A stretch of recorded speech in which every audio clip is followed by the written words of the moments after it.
Very good morning to all, very good afternoon, very good evening, and very good night.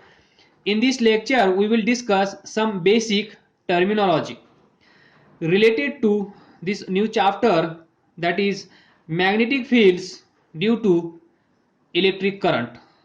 तर पहा, हा एक बार magnet आहे. या बार मॅग्नेटचं हे नॉर्थ पोल, या बार मॅग्नेटचं हे साऊथ पोल, आणि आपल्याला माहित आहे magnetic field lines start from north pole and ends at south pole outside the magnet and start from south pole and ends at north pole inside the bar magnet. तर या आहेत आपल्या magnetic field lines.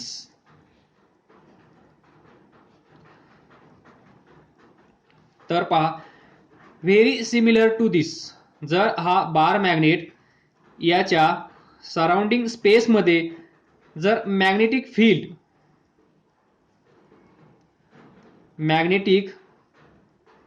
Field तयार करत असेल, तर तसंच काहीसं मॅग्नेटिक फील्ड हा इलेक्ट्रिक करंट तयार करतो की नाही हे आपल्याला पाहायचं आहे. तर bar magnet can produce magnetic field. Now very similar to this, consider this wire carrying current I. ही एक वायर आहे.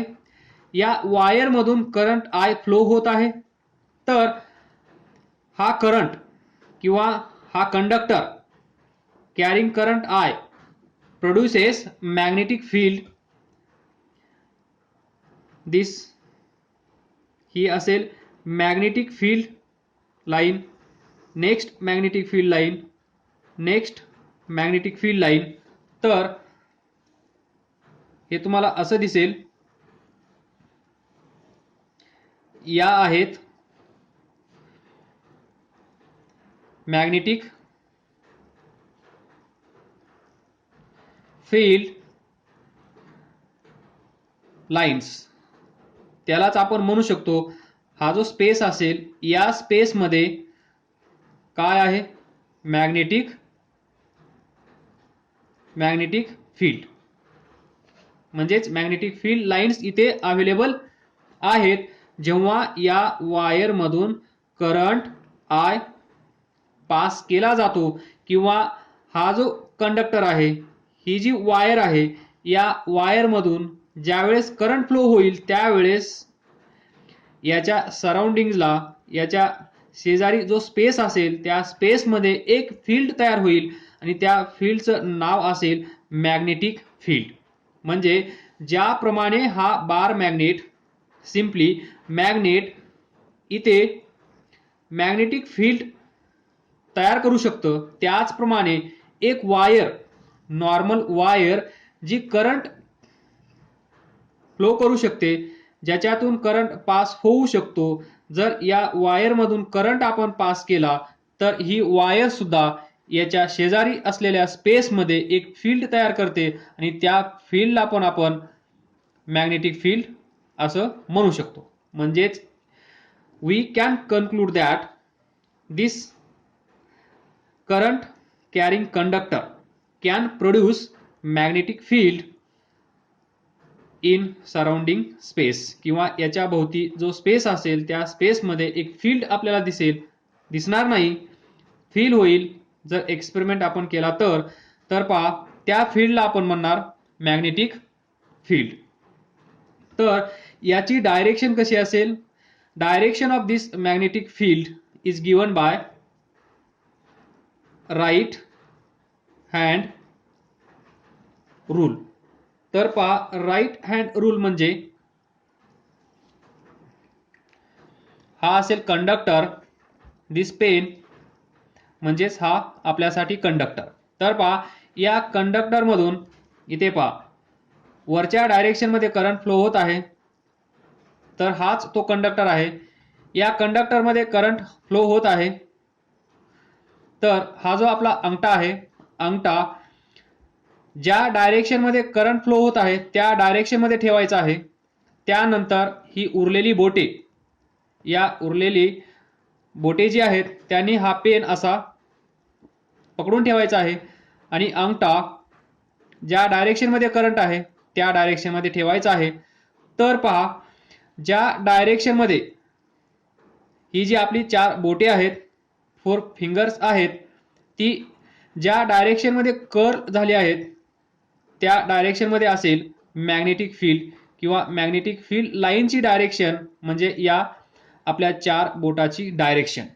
तर पहा, मग इथे कसे असेल, या डायरेक्शनमध्ये मॅग्नेटिक फील्ड असेल, या साईडला या डायरेक्शनमध्ये मॅग्नेटिक फील्ड असेल. जर आपण हीच सिच्युएशन इथून पाहिली, म्हणजेच टॉप व्ह्यूमध्ये पाहिली, तर ते आपल्याला असं दिसेल, हा कंडक्टर म्हणजे एक डॉट या मॅग्नेटिक फील्ड लाईन्स. तर या साईडला ही डायरेक्शन असेल मॅग्नेटिक फील्ड लाईनची आणि या साईडला ही डायरेक्शन असेल मॅग्नेटिक फील्ड लाईनची. तर by using right hand rule we can determine the direction of magnetic field lines. तर पहा, ज्यावेळेस हा करंट या वायरमधून फ्लो होईल त्यावेळेस इथे मॅग्नेटिक फील्ड तयार होत आहे. यालाच आपण म्हणतो magnetic field due to electric current. जेव्हा एखाद्या कंडक्टरमधून आपण इलेक्ट्रिसिटी म्हणजेच इलेक्ट्रिक करंट पास करतो त्यावेळेस इथे मॅग्नेटिक फील्ड तयार होतं. हे दिसून आलं आहे, हे एक्सपेरिमेंटली प्रूव्ड आहे. हे आपण हवेत बोलत नाहीयेत आणि हे सर्व तुम्ही अभ्यास केलेला आहे, डिस्कस केलेला आहे, ऐकलेला आहे. जस्ट फॉर रिव्हिजन इथे हे डिस्कस केलं आहे. तर पहा, नाउ सी हियर, हा जो कंडक्टर आहे वायर, या वायरमधून जाणारा करंट या डायरेक्शनमध्ये असेल, म्हणजेच ही पोझिशन. तर पहा, थंब ज्या डायरेक्शनमध्ये आहे त्या डायरेक्शनमध्ये करंट फ्लो होत आहे आणि उरलेली ही 4 बोटे ज्या डायरेक्शनमध्ये कर्ल केली आहेत त्या डायरेक्शनमध्ये असेल मॅग्नेटिक फील्ड. तर इथे आपण पाहिलं या डायरेक्शनमध्ये मॅग्नेटिक फील्ड आहे. जर या करंटची डायरेक्शन रिव्हर्स केली तर काय होईल, तर ही जी डायरेक्शन आहे या मॅग्नेटिक फील्डची ती पण रिव्हर्स होते. म्हणजे हे असेल magnetic field.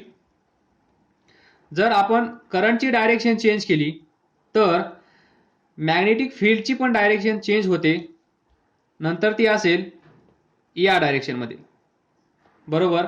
That is direction of magnetic field. Direction of magnetic field depends on direction of current. म्हणजे या कंडक्टरमधून जाणारा करंट, त्या करंटची डायरेक्शन ऑफ करंट यावर डिपेंड करेल direction of this magnetic field, direction of magnetic field. तर हे झालं डायरेक्शन बद्दल. Now magnitude of this magnetic field depends on magnitude of current. हा प्रत्येक पॉइंट व्यवस्थित समजून घ्या जेणेकरून या टॉपिकमध्ये पुढे कुठेही तुम्हाला प्रॉब्लेम येणार नाही. तर पहा, magnitude of this magnetic field depends on magnitude of current. Then next, हा जो चार्ज आहे stationary charge plus Q, stationary charge cannot produce magnetic field. तर पहा, ही जी वायर आहे या वायरमधून करंट फ्लो होत आहे, या वायरमधून करंट फ्लो होत आहे, याचा अर्थ काय? हा कंडक्टर असेल, बरोबर. या कंडक्टरमध्ये भरपूर सारे इलेक्ट्रॉन्स असतील, बरोबर. आलं लक्षात? म्हणजे हा जो करंट फ्लो होत आहे, हा जर इलेक्ट्रॉन या डायरेक्शन मध्ये जात असतील तर करंट या डायरेक्शन मध्ये जातो, हे सर्वांना माहित आहे. This is direction of electron and this is direction of current. म्हणजे जर या वायर मधून जाणारा करंट आपण स्टॉप केला तर इलेक्ट्रॉन एकाच ठिकाणी असतील, म्हणजे चार्ज फ्लो होणार नाही. चार्ज फ्लो होणार नाही तर करंट फ्लो होणार नाही, आणि करंट फ्लो होणार नाही तर इथे असणारे हे मॅग्नेटिक फील्ड तयार होणार नाही. आलं लक्षात? म्हणजेच या कंडक्टरमध्ये असणारे चार्जेस जर स्टेशनरी असतील तर, म्हणजेच stationary charge can not produce magnetic field. आलं लक्षात? स्टेशनरी चार्ज can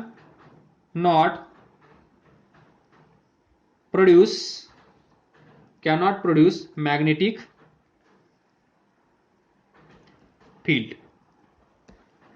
याचं एक्झाम्पल पहा. या वायर मधून जेव्हा जेव्हा आपण करंट फ्लो करतो तेव्हा तेव्हा या स्पेस मध्ये मॅग्नेटिक फील्ड तयार होत आहे. मग या वायर मधून आपण करंट फ्लो करतो म्हणजे नेमकं काय?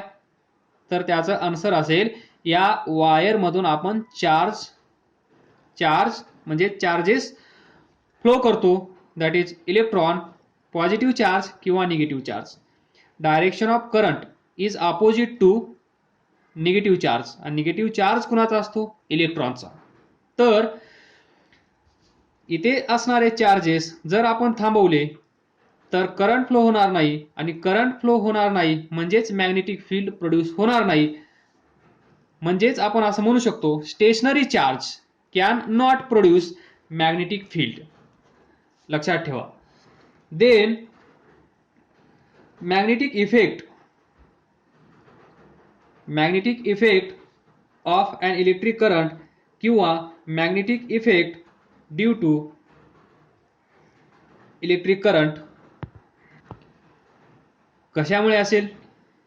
तर सिंपली फ्लो ऑफ चार्जेस, म्हणजेच मोशन ऑफ चार्ज. बरोबर आहे. हा चार्ज मोशन मध्ये नसेल तर इथे असणार मॅग्नेटिक फील्ड नसेल. नेक्स्ट, स्टॅटिक चार्ज आपण पाहिलं, म्हणजे stationary charge can not produce magnetic field but आपला पिछा सोडत नाही. PUT but. तर पहा, हाच स्टेशनरी चार्ज इथे मॅग्नेटिक फील्ड तयार करू शकत नाही, पण हाच स्टेशनरी चार्ज प्लस Q काय प्रोड्यूस करू शकतो? हे आपण इलेक्ट्रोस्टॅटिक या टॉपिक मध्ये पाहिलं आहे. काय सांगा? Stationary charge can produce only electric field आपण हे पाहिलं आहे. This charge 1/4πε0 Q/r². आलं लक्षात? म्हणजे stationary charge magnetic field produce करू शकत नाही, पण स्टेशनरी चार्ज म्हणजेच स्टॅटिक चार्ज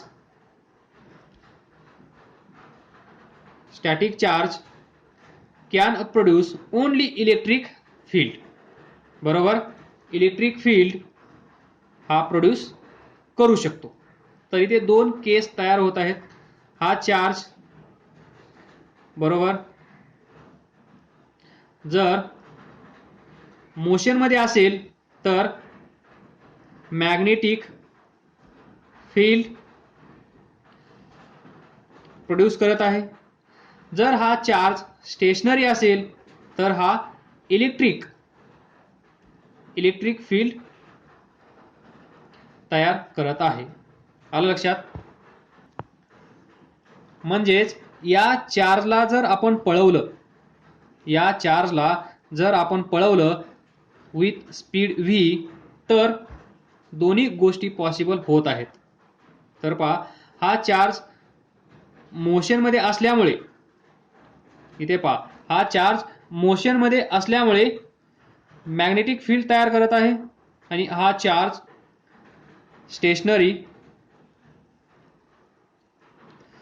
स्टेशनरी असल्यामुळे इलेक्ट्रिक फील्ड तयार करत आहे.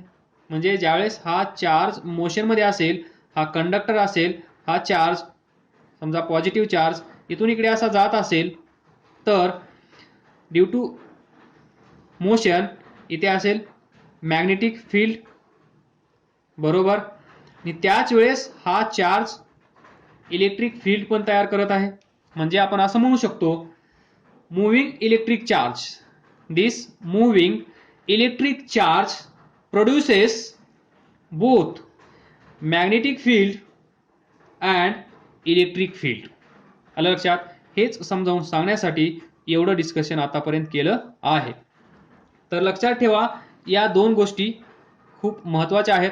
Stationary charge cannot produce magnetic field. तर हे लक्षात कसं ठेवाल तुम्ही? एक वायर असेल, त्यामधून करंट फ्लो होतो, म्हणजेच नेमकं काय, याचा आन्सर काय असेल? या वायरमधून, या कंडक्टरमधून जर करंट फ्लो होत असेल आणि आपल्याला माहित आहे current flow is due to only the flow of, म्हणजेच हा जो करंट फ्लो आहे त्यालाच आपण काय म्हणतो? Charge flow. जर चार्ज फ्लो होत नसेल तर करंट फ्लो होणार नाही. करंट फ्लो होणार नाही म्हणजेच मॅग्नेटिक फील्ड होणार नाही. म्हणूनच आपण असं म्हणू शकतो, stationary charge can not produce magnetic field but this charge can produce electric field. मग या दोन मोशन जर आपण कंबाईन केल्या तर आपल्याला नवीन इफेक्ट पाहायला भेटत आहे. दिस चार्ज जर मोशन मध्ये आला तर मॅग्नेटिक फील्ड, चार्ज स्टेशनरी असेल तर इलेक्ट्रिक फील्ड, म्हणजेच combinedly moving charge can produce both magnetic field and electric field. एवढं लक्षात ठेवा बस. तर पहा, मॅग्नेटिक फील्ड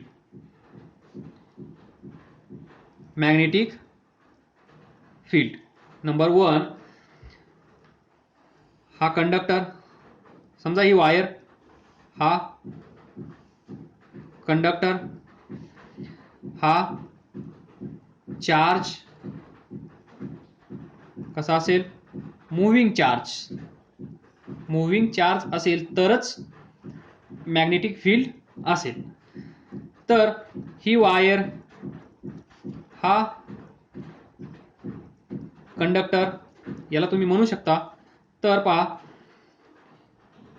हे दोन्ही एकच आहे. हा मूव्हिंग चार्ज हे काय करत आहेत? या स्पेसमध्ये हा इकडे जात असेल तर इथे याला आपण काय म्हणतो? मॅग्नेटिक फील्ड, बरोबर. मॅग्नेटिक फील्ड इंडक्शन ही क्वांटिटी, ही फिजिकल क्वांटिटी कशी असेल? वेक्टर. लक्षात ठेवा, वेक्टर कधी असते? जर त्याला मॅग्निट्यूड असेल, जर त्याला डायरेक्शन असेल. तर याचा अर्थ असा असेल, हे जे मॅग्नेटिक फील्ड आहे, आपण by using right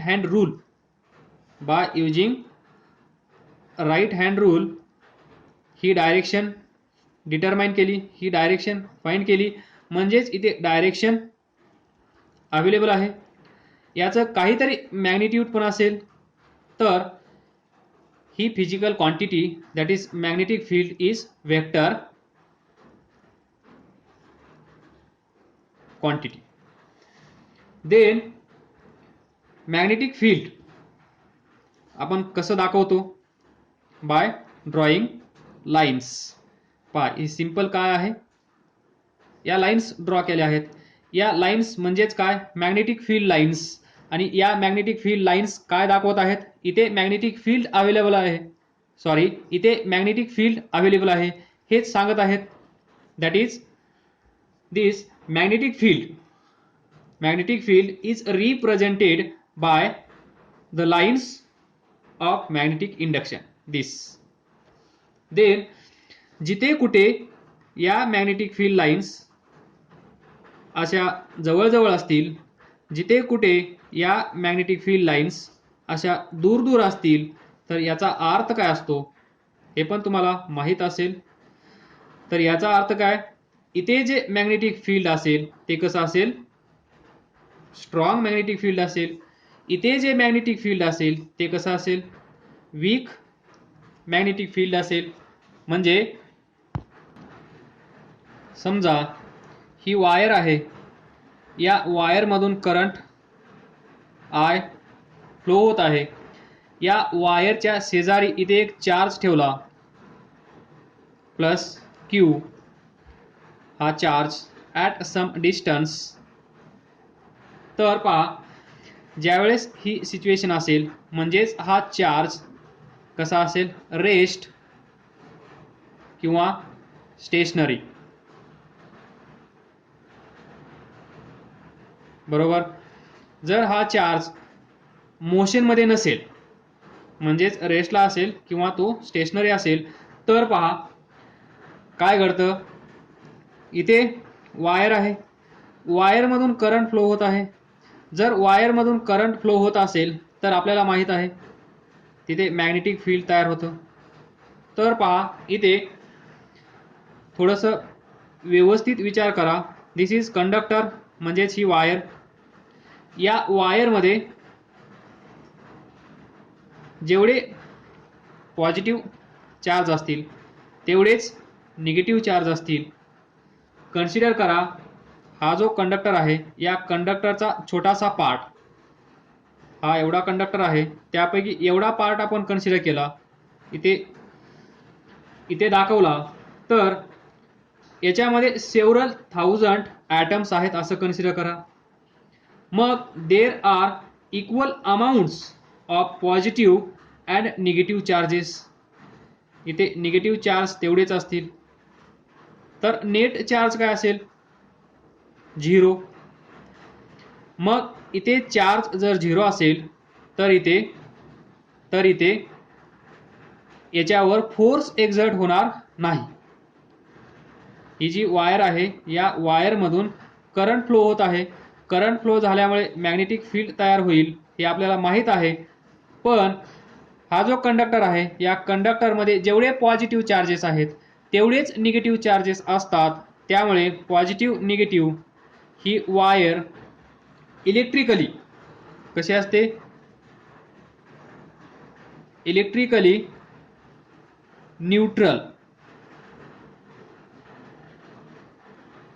he wire कशी असेल, इलेक्ट्रिकली न्यूट्रल.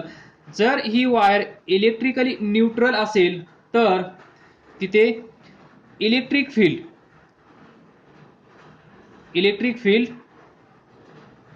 असेल की नसेल, there is no appreciable electric field at point this. जिथे हा चार्ज आपण ठेवला आहे त्या पॉइंटला इलेक्ट्रिक फील्ड नसेल. त्याचं कारण काय, तर हा जो कंडक्टर आहे या कंडक्टरमध्ये असणारे पॉझिटिव्ह चार्ज, या कंडक्टरमध्ये असणारे निगेटिव्ह चार्ज, जर छोटासा पार्ट आपण त्या कंडक्टरचा कन्सिडर केला तर तिथे जेवढे पॉझिटिव्ह चार्ज आहेत तेवढेच निगेटिव्ह चार्ज असतील. मग प्लस मायनस ही वायर इलेक्ट्रिकली न्यूट्रल असेल आणि याच्यावर कुठल्याही प्रकारचा चार्ज नसेल. जर इथे चार्ज नसेल तर या पॉइंटला इलेक्ट्रिक फील्ड नसेल. आलं लक्षात, या पॉइंटला इलेक्ट्रिक फील्ड नसेल. इथे इलेक्ट्रिक फील्ड असेल, पण पहा हा जो कंडक्टर आहे इथे या सरफेसवर थोडेसे चार्ज अवेलेबल असतील. या कंडक्टरच्या आतमध्ये चार्ज नसतील, पण या सरफेसवर चार्ज जमा होईल आणि हा चार्ज इथे इलेक्ट्रिक फील्ड तयार करेल. पण हे चार्ज खूप कमी असल्यामुळे याचा इफेक्ट दिसून येणार नाही. म्हणजेच आपण याचा इफेक्ट निग्लेक्ट करू शकतो. पण हा जो चार्ज आहे जो सुरुवातीला आपण रेस्टला कन्सिडर केला, त्या चार्जला जर आपण पळवलं, ही वायर असेल म्हणजेच कंडक्टर, याच्यातून जाणारा करंट I, तोच चार्ज इथे असेल, याला जर आपण त्याच डायरेक्शनमध्ये पळवलं, त्याच डायरेक्शनमध्ये म्हणजेच कोणत्या डायरेक्शनमध्ये, ज्या डायरेक्शनमध्ये करंट फ्लो होत आहे त्याच डायरेक्शनमध्ये जर हा चार्ज आपण पळवला तर काय होईल, हा चार्ज या वायरकडे डिफ्लेक्ट होतो. म्हणजेच याचा अर्थ असा आहे की ज्यावेळेस हा चार्ज मोशनमध्ये येतो, त्यावेळेस याच्यावर एक प्रकारचा फोर्स एक्झर्ट होतो आणि त्या फोर्सला आपण म्हणतो मॅग्नेटिक